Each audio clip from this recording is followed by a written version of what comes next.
Bismillahirrahmanirrahim. Alhamdulillah Rabbil Alamin.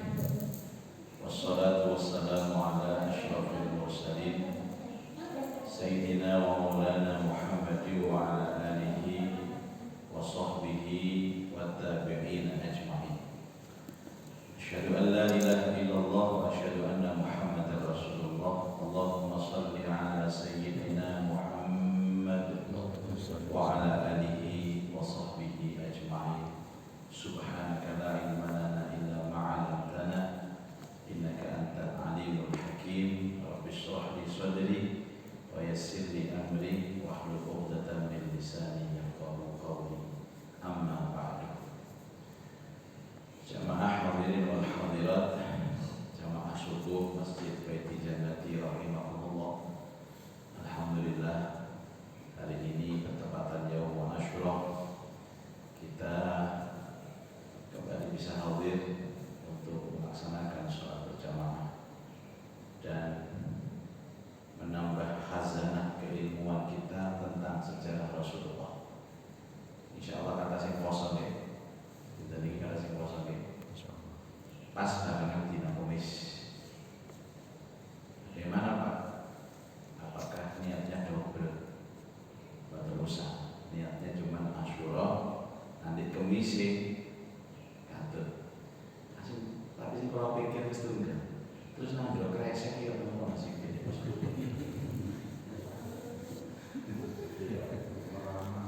Apa tiba-tiba nasib terus mana? Enggak, itu kan ada anak-anak yang di rumah yang juga enggak puasa. Saya anak-anaknya 3. Anak saya 3 enggak puasa. Ada pembantu 1 yang nggak puasa. Istri saya tanya tadi, katanya ya dalam kok ya anak berarti kamu semua. Aneh. Mari kita baca surah Al-Fatihah. Mudah-mudahan Allah Ta'ala senantiasa membimbing kita jalan yang benar-benar diridhai, jalan orang-orang yang telah mendapatkan nikmat atas mereka, sehingga hidup kita ini benar-benar tertata sampai pada akhirnya kita kembali kepada Allah dengan membawa husnul khatimah. Amin. Al-Fatihah. A'udzubillahi minasyaitonir rajim. Bismillahirrahmanirrahim. Alhamdulillahirabbil alamin arrahmanir rahim maliki yaumiddin. Iyyaka na'budu wa iyyaka nasta'in. Ihdinas siratal mustaqim. Shiratal ladzina an'amta 'alaihim ghairil maghdubi 'alaihim waladdallin. Amin. Hari ini kita melanjutkan tentang cara-cara orang-orang musyrik menghadang dakwah Rasulullah. Kelanjutannya, dalam pertemuan yang lalu, cara yang mereka lakukan pertama kali adalah dengan mengejek, menghina, mengolok-olok, mentertawakan dalam aspek personalnya Nabi. Personal itu ya Nabi, ya keluarga Nabi, itu personal. Yang diserang itu personalnya itu dengan kata-kata Nabi dukun, Nabi tukang sihir, Nabi penyair, Nabi pembohong. Tapi ternyata serangan yang pertama gagal, karena yang diserang ini orang ikhlas, tidak akan bergeming dalam orang ikhlas seperti itu. Oh, Nabi kok diejek, orang ikhlas kok diolok-olok. Kita bawa pegel sih ngomong, silang.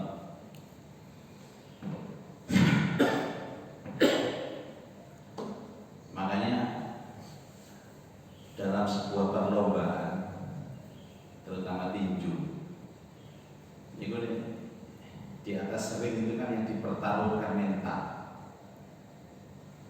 dan mereka itu cenderung seperti menyerang, mengolok-olok, juara di nakal. Biasanya kan sebelum tinju itu ditimbang dulu, lingkar perutnya berapa, dadanya berapa, ototnya berapa. Yang jelas saya tidak cocok waktu tinju. Saya cocoknya sumo. Sumo Jepang itu sumo. Misalnya nggak cocok itu, catur cocok, sekak. Itu biasanya saling mengolok antara satu dengan yang lain. Tapi ada tinju itu tidak pernah bermanuver apapun. Saya pernah mendengar dulu Muhammad Ali itu tanding sama siapa, tahu lawannya. Muhammad Ali ditoding, Muhammad Ali itu menang. Dia menang mungkin dia batin, macam hilang nama, ajar, kaku, rodin. Kan ditayangkan pada waktu pertemuan, ditayangkan pada waktu lombanya ditayangkan. Betul Bapak Ibu sekalian. 2 rodi 3 oleh Muhammad Ali. Itu kira-kira begitu. Makanya saya ada doa itu luar biasa. Allahumma rzuqna ikhlas. Ya Allah, berikan saya rezeki ikhlas. Ikhlas itu kan kemana-mana. Ibadah ikhlas. Terus dalam bermasyarakat juga ikhlas. Jadi orang itu kalau ikhlas dalam bermasyarakat seperti praktek Nabi, itu dia bergaul dengan orang apa saja aman. Bohong wek, bohong api, bohong loman, bohong medit, aman. Ya, aman. Ya. Jadi tidak hanya bergaul dengan masyarakat, bergaul di tengah keluarga pun dia pasti aman.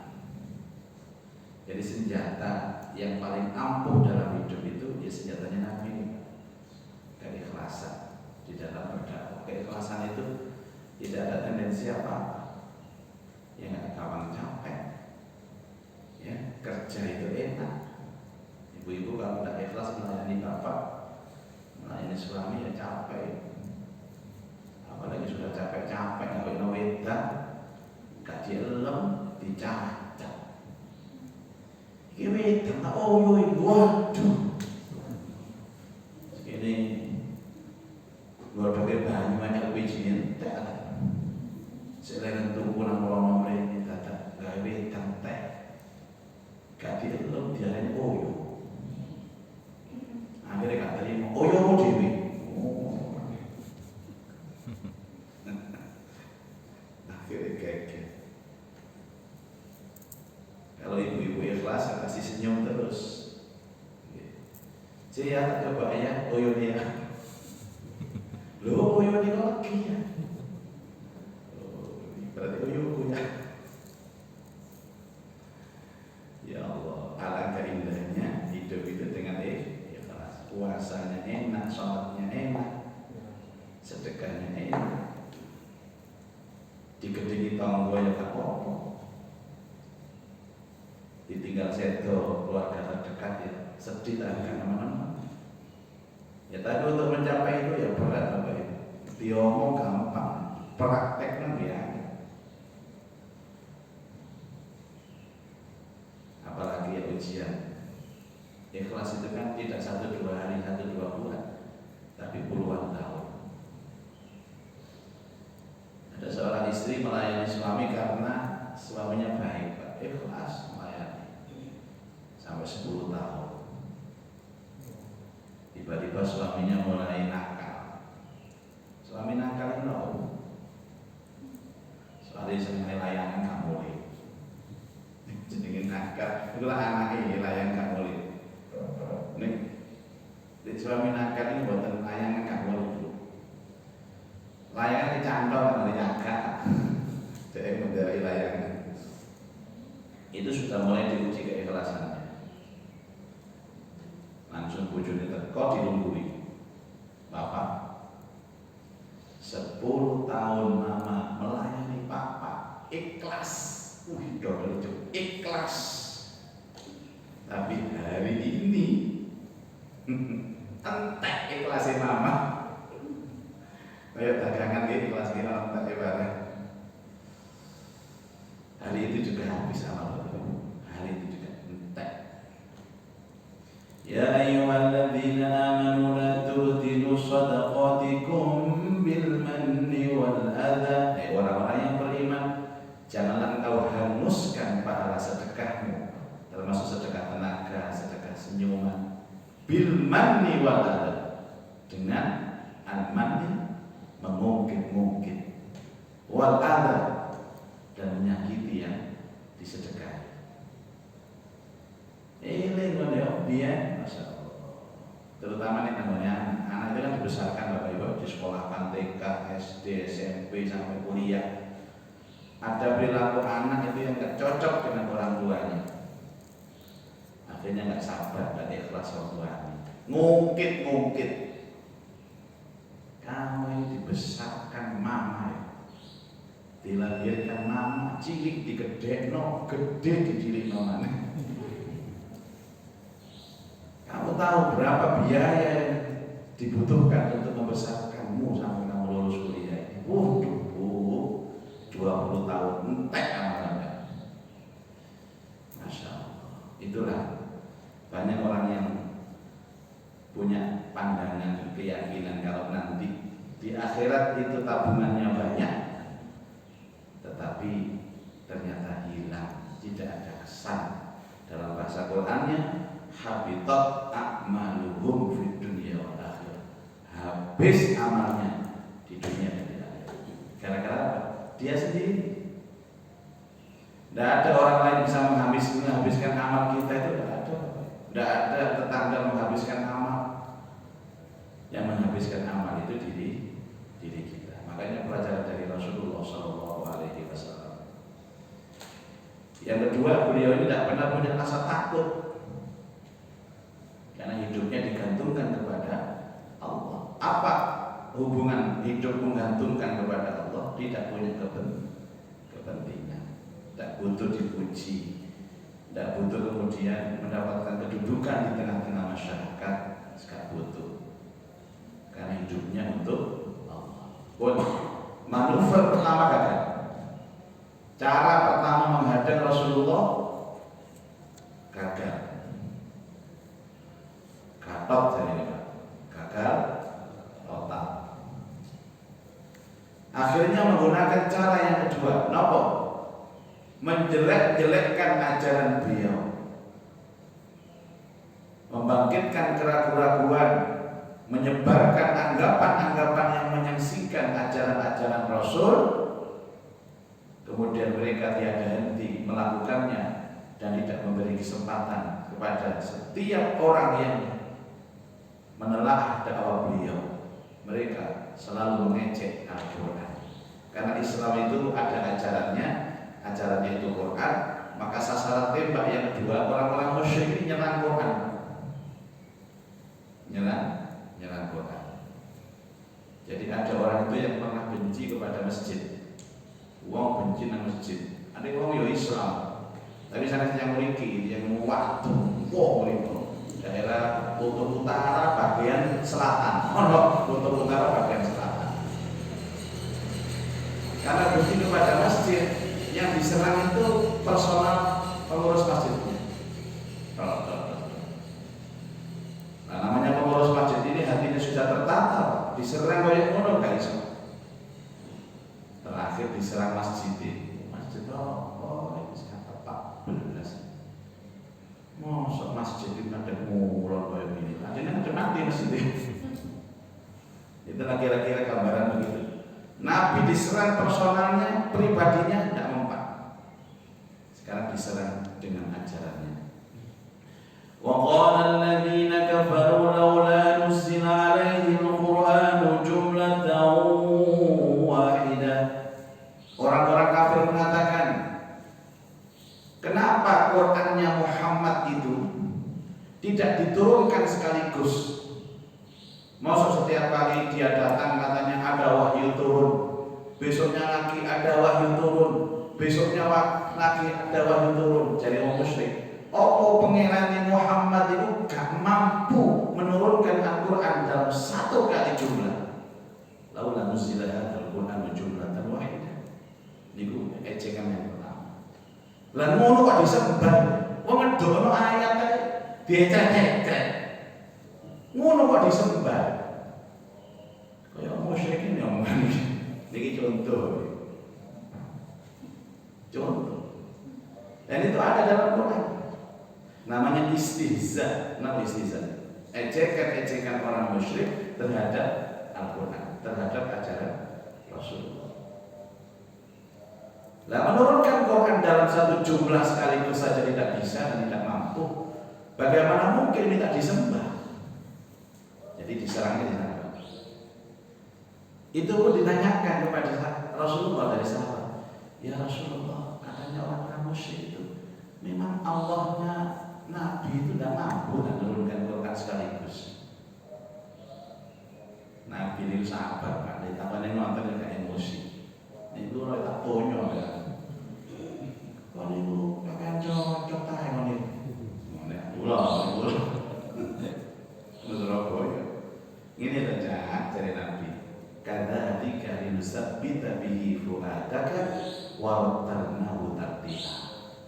Allah menurunkan Al-Quran itu sedikit demi sedikit sesuai momentum, bukan karena Allah tidak mampu menurunkan Quran itu sekaligus, agar sampean ini mudah menghafalnya, agar sampean itu gampang memahaminya, dan agar menancap di dada itu kuat.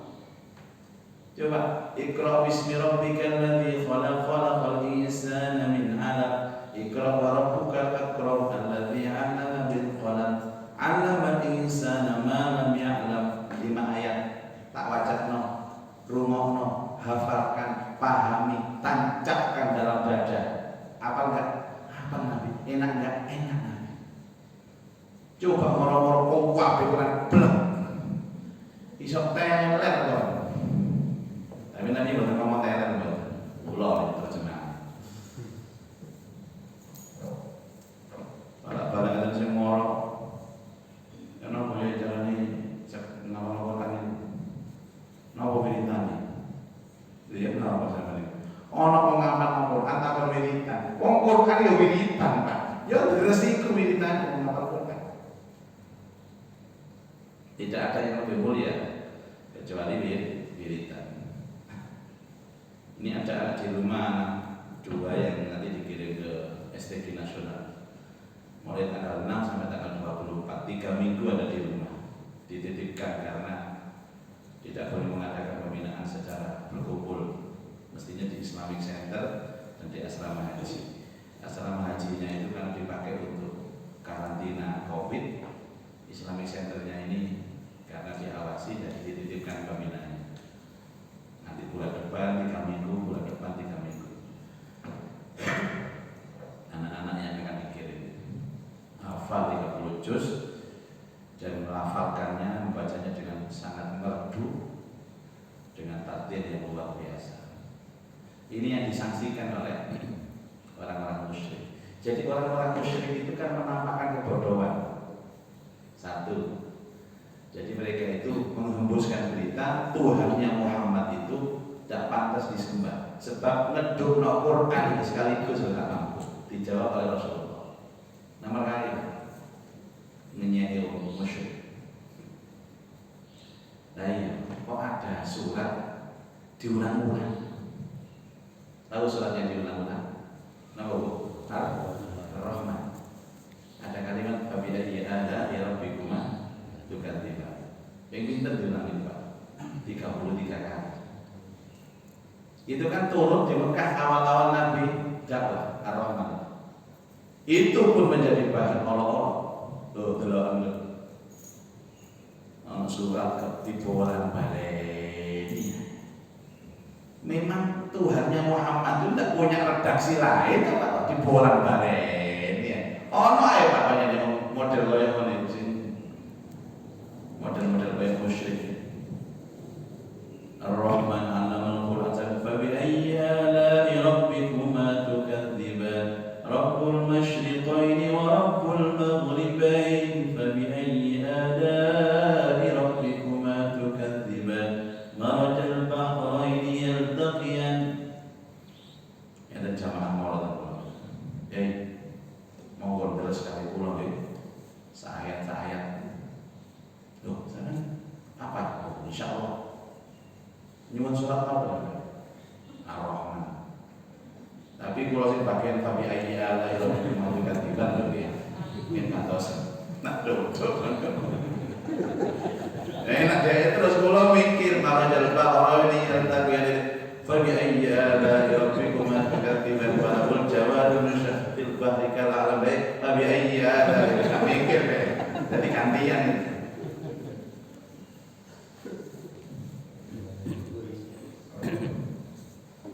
Tadi malam saya ajak ke Pondok Sidoarjo semua anak sekalian memperingati malam Asyura sampai jam 12:30 tadi malam pengajian di sana. Pengajian yang sudah tidak ada protokol kesehatan lagi, sudah los. Jamaahnya sudah jenuh Bapak Ibu. Jadi saya memperingati Muharram ini sudah ada 4 kali yang offline, maksudnya tatap muka seperti ini, tapi jamaahnya banyak, lebih dari 100. Tidak ada yang pakai masker. Aku udah masker ini, tak rangkup ya maskerku. Tak dulu apa sih masker ini? Ada Allah kena. Mengkulon nggak panggung itu maskeran itu diuyak-uyak ibu-ibu. Dia mawon, dilepas mawon. Betul apa?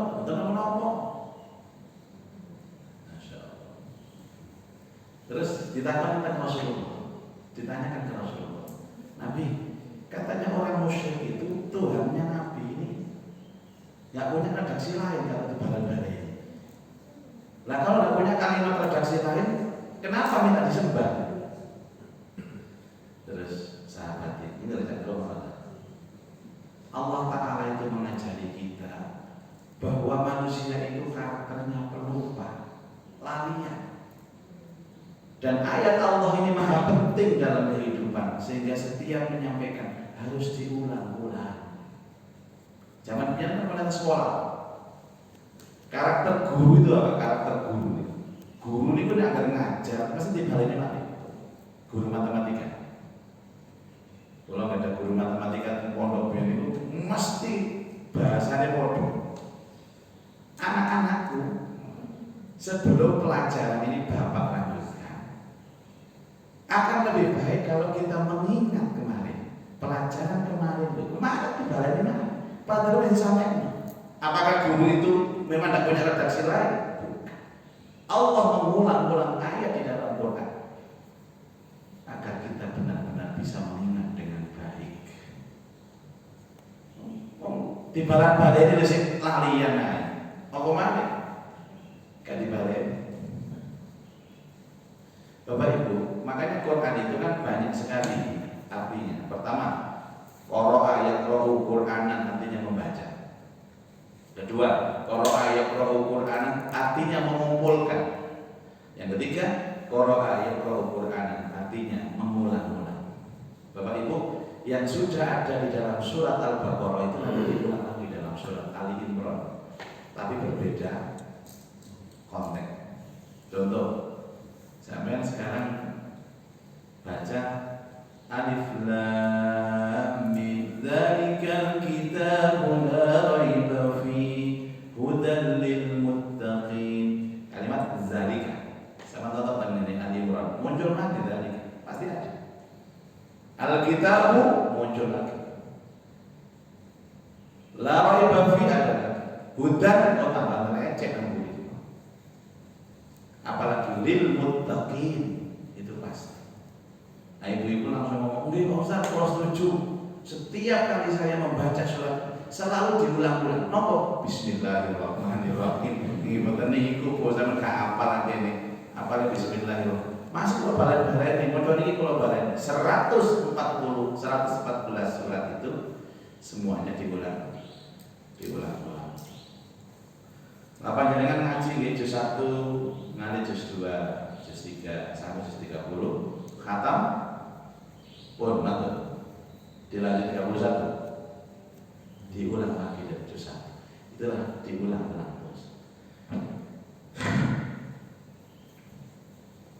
Panjenengan mboten ngulang ya lali. Mboten ngulang itu dilali. Nah, nek umpamane enten wis benar-benar apal tepal, itu biasanya tidak diulang lagi di Quran. Itu hikmahnya. Itu hikmah. Jadi tulisan itu sebenarnya apa? Untuk mengingatkan dan rentan lupa. Makanya kalau panjenengan itu sudah hafal wajah istri, kan ditanya, Seorang istri nanya kepada suami, Pak, kenapa sih Papa tidak menyimpan foto Mama di dompet Papa? Tidak menyimpan foto Mama di handphone Papa? Mana ini foto-foto, tidak ada foto Mama? Papa yang jawab dengan bijaksana, Ma, karena Papa itu sudah hafal, sudah nancep di otak Papa. Jadi hati-hati, ini orang lanang itu nyimpen foto di bojone. Nang HP ini kok hati foto di bojone, dia itu lari nang macam bojone. Benar apa itu? Cocok banget. Jangan bangga loh foto Anda itu disimpan di dompet, jangan bangga. Banggalah kalau di dompet itu tidak ada foto Anda. Nanti bungkus ya apa Anda? Anggit. Apa sih lanang itu nyimpen foto di dia nih? Kalau saya kan guru tentu lah Pak, lulu caranya. Masalah nonton itu ilmu yang ada, tapi teori dong, waktu sangat praktek. Itu namanya istihza. Istihza. Jadi diserang terus Pak, diserang terus. Ada di Quran itu ada ayat yang diulang-ulang. Inna fi dzalika laayah. Inna fi dzalika laayah. Ada lagi Quran mengucapkan Ailahum ma'allah, Ailahum ma'allah, diulang-ulang. Dan saya pernah meneliti, namanya biar itu sekolah di jurusan itu, bahwa Al-Quran semua bahasanya itu ada di dalam surat Al-Baqarah. Al-Baqarah itu memuat 98% kalimat Al-Quran keseluruhan. Sehingga orang itu kalau sudah menghafal surat Al-Baqarah itu sama sudah hafal Al-Quran, baik kata-katanya, kalimatnya maupun isinya. Yang lain pengulangan. Misal panjenengan apa jenenge menghafal surat di belakang itu, misalnya surat nomor sing paling dihafal. Pun kulo kendek pada kulo.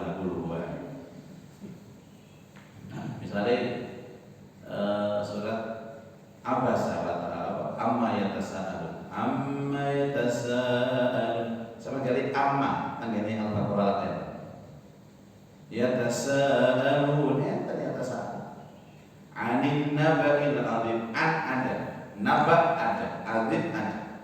Jangan boleh tidak 100% tapi 98% itu sudah mendekati 100. Jadi sifatnya mengerucut gitu. Segitiga, sing paling isor ini Al-Baqarah. Jadi orang itu kalau sudah menguasai Al-Baqarah, dia sudah menguasai hampir 98% Al-Quran. Cuma memang kalimatnya dioper, dirolling, dirubah sedikit, tapi sama, kata-katanya sama. Panjenengan misalnya Ali Imran itu awalnya apa awalnya Ali Imran? Alif Lam Mim kan? Alif Lam Mim, Alif Lam Mim. Oke, podo karo sampean. Mun siji. Nggih podo Pak Bu, ngono siji. Alif Lam Mim ada enggak di Al-Baqarah?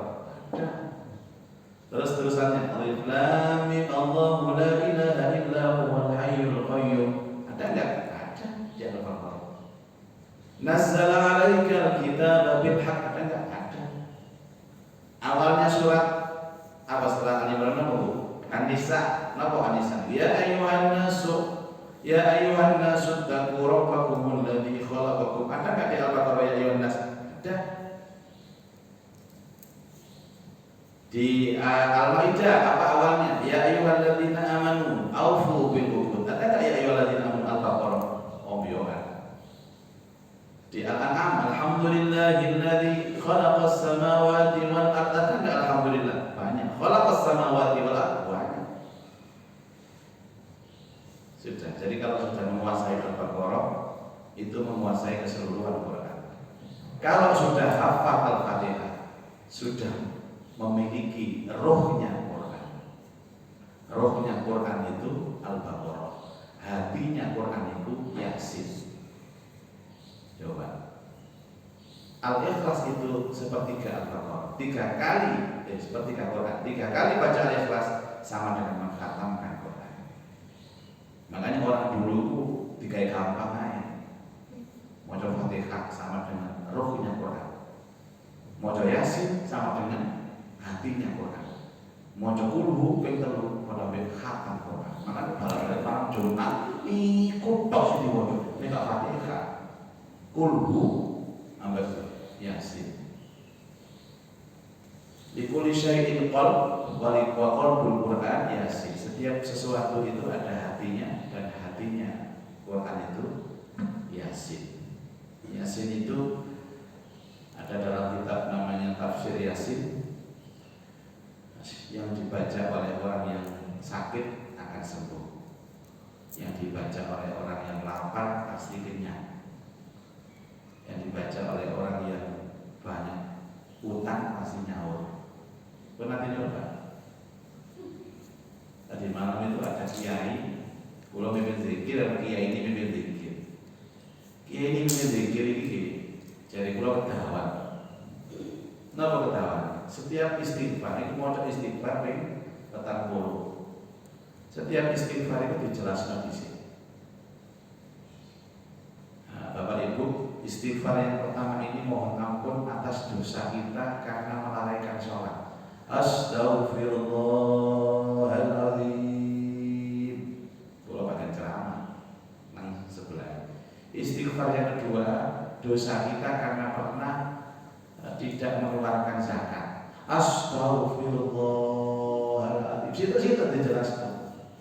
Istighfar yang ketiga, wayai korban gak duwe gak dalam korban. Astaghfirullahaladzim. Istighfar yang keempat, wayai ngaji bolos. Astaghfirullahaladzim. Aku sebelah waduh gak mari-mari kan.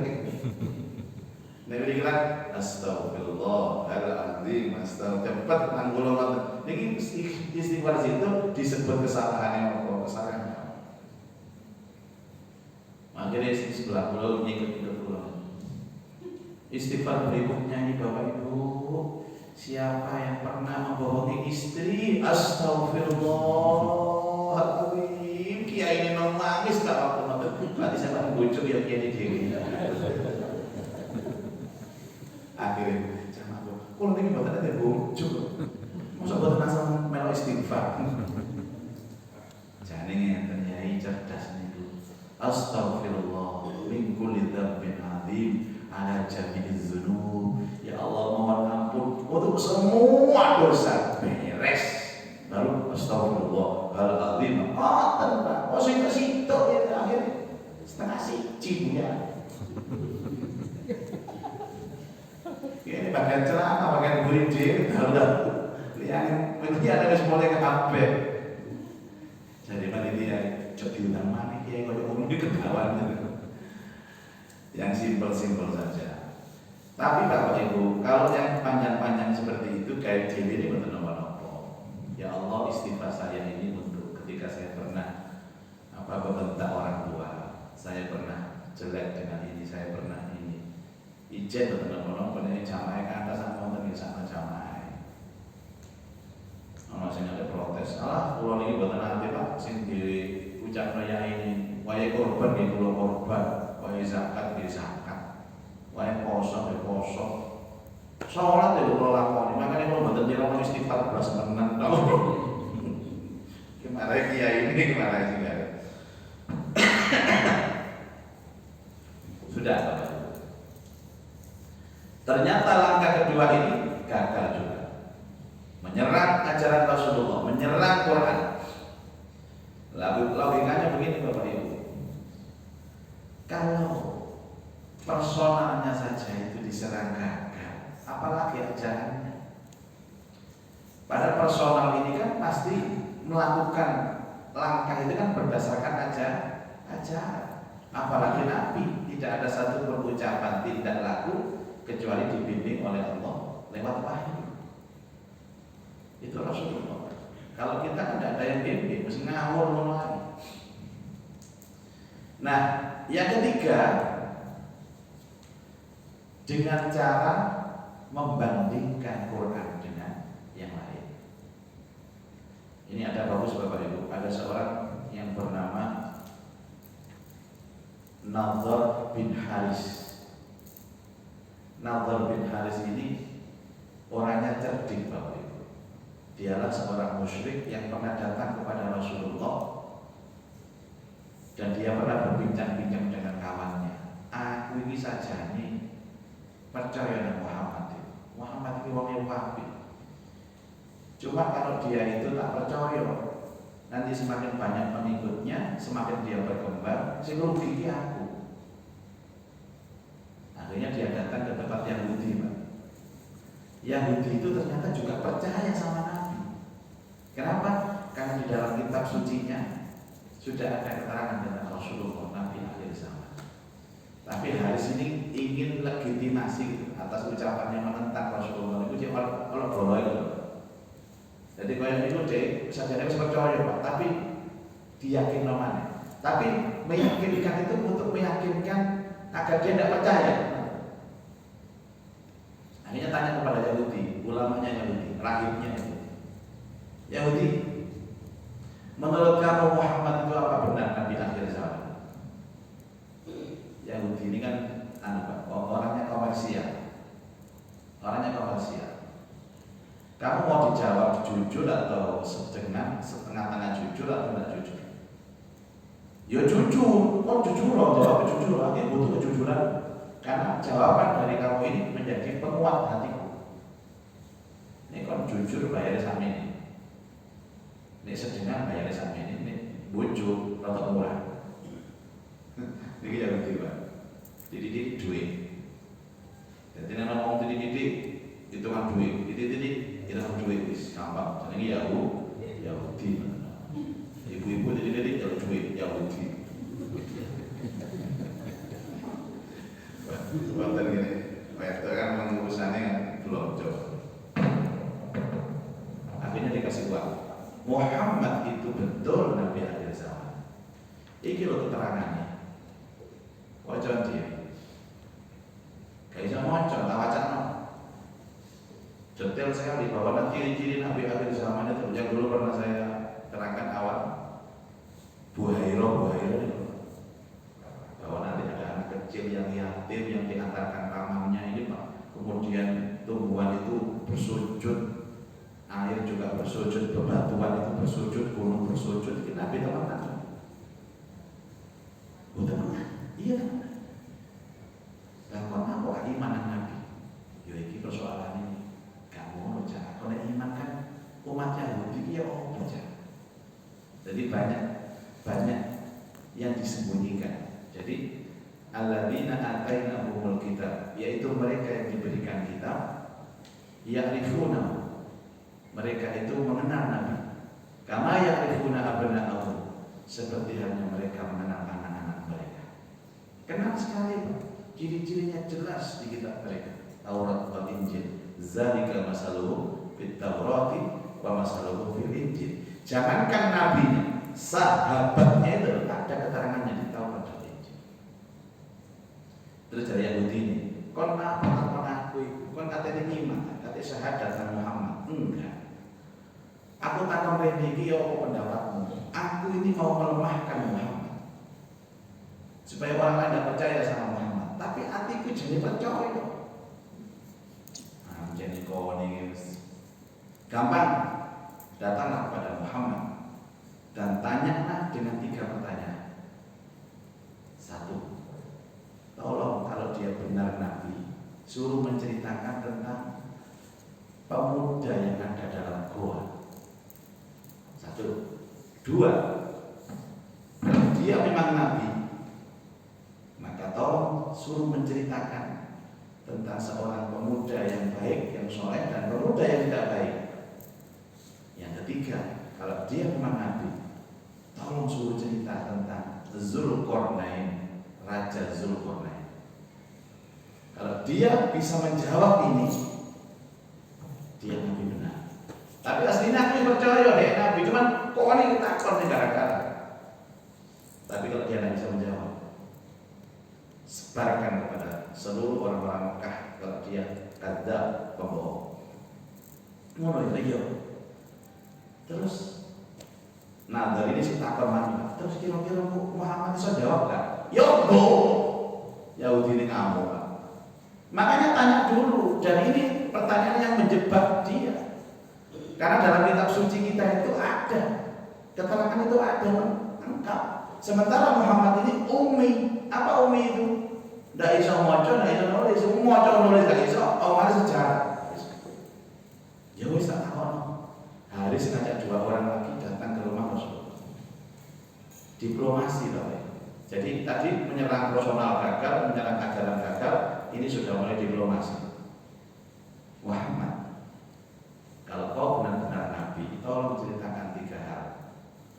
Pemuda dalam gua, 2 orang pemuda, 1 baik, 1 jahat, dan ketiga adalah Raja Zulkarnain. Nabi Muhammad itu waktu itu Pak, tidak tahu, tidak ada keterangan apa-apa masalah itu. Nah Nabi kan percaya diri waktu itu, karena Nabi sudah merasa bahwa banyak ayat yang sudah turun. Dia bilang kepada Haris, Haris, tolong besok kembali lagi. Jawabannya akan saya sampaikan besok pagi. Balik ke mana? Untuk sekalian ngopi sampai aku. Tak kanyani. Teman ya? Ya.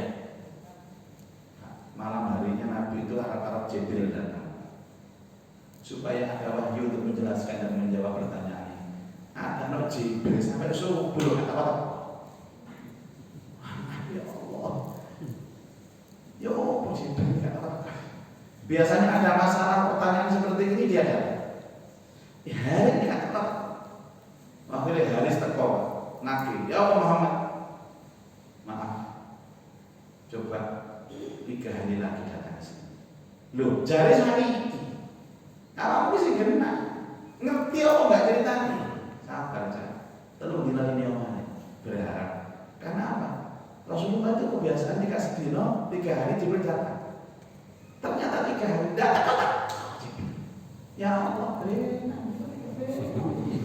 kira-kira begitu loh bahasa. Kegelisahan Nabi. Terus sampai 3 hari ternyata gak datang Pak. Ya gimana Muhammad? Maaf Haris, datanglah seminggu lagi. Seminggu lagi. Di situ Haris mengatakan, kamu telah ditinggalkan Tuhan. Kamu kan berharap Tuhan memberi wahyu kan? Sampai seminggu tidak ada datang kan? Kamu ditinggalkan oleh Tuhanmu. Nabi nangis Nabi. Nangis Nabi. Sampai akhirnya. Terus kapan lagi ini? Terakhir 2 minggu kamu datang. Oke, deal. 2 minggu kalau kamu belum bisa memberikan jawaban, tak sebar luaskan ke Mekah. Kalau kamu membohong, ya kok, deal. Taruhannya agama Nabi. Nah, itu tiap malam, ya Allah, tolong berikan jawaban ini. Saya tidak mungkin ngarang karena mereka sudah punya pembanding. Apa pembandingnya? Taurat dan Injil. Nabi tidak pernah baca Pak, Taurat Injil. Sampai Kak doyan mangan aja dulu. Ada ayat fa'ala al-akabaru nafsaka alla yakunu mu'minin. Hampir-hampir engkau membunuh dirimu, tidak mau makan, tidak mau tidur. Stres Rasulullah itu, stres tingkat tinggi. Akhirnya malam ke-15 yang dijanjikan, Jibril datang. Ya Allah,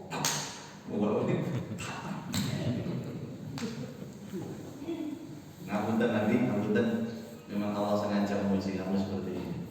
Nah itu jawabannya apa? Ceritanya apa ini? Pemuda dalam goa ini apa? Mana ditagih apa? Karis ini. Akhirnya Jibril datang membacakan Al-Kahfi lengkap. Surat yang turun lengkap kepada Rasulullah itu Al-Kahfi. Alhamdulillahilladzi anzala ala abdihi al-kitab wa lam yaj'al lahu 'iwaja qayyiman liyundhira ba'san shadidan wa yubashshira al-mu'minina alladhina ya'maluna as-shalihat anna lahum ajran hasanah makithina fihi abada wa yundhira alladhina qalu takhadallahu walad sampai akhir. Emang di sana dari Ustaz soal apa ini? Coba kalau kata apa? Akhirnya turun surat Al-Kahfi bunyinya kalau dari apa? Gak enak ceramah. Sudah di dalam surat Al-Kahfi itu menceritakan lengkap tentang pemuda dalam gua, tentang dua pemuda yang baik yang jahat, tentang Raja Zulkarnain. Haris datang bersama dua teman, tapi dia sudah woro-woro Pak. Hari ini habis kamu Muhammad, habis kamu Muhammad. Agamamu akan dicela orang banyak karena kamu terbukti pembohong. Langsung datang. Ya apa Pak? Jawabannya apa? Lu gua serius. Nabi itu menceritakan itu dan Haris mengajak orang Yahudi sebagai saksi Pak. Untuk dibenturkan kepada Rasulullah. Nabi membaca dengan tartil pelan-pelan. Alhamdulillahilladzi anzala ala 'abdihil kitab. Wong telu tamu ning kok delomong tok. Jare Yahudi jawe-jawe. Wis ceritanya Muhammad itu luwih lengkap timbang cerita kitabku.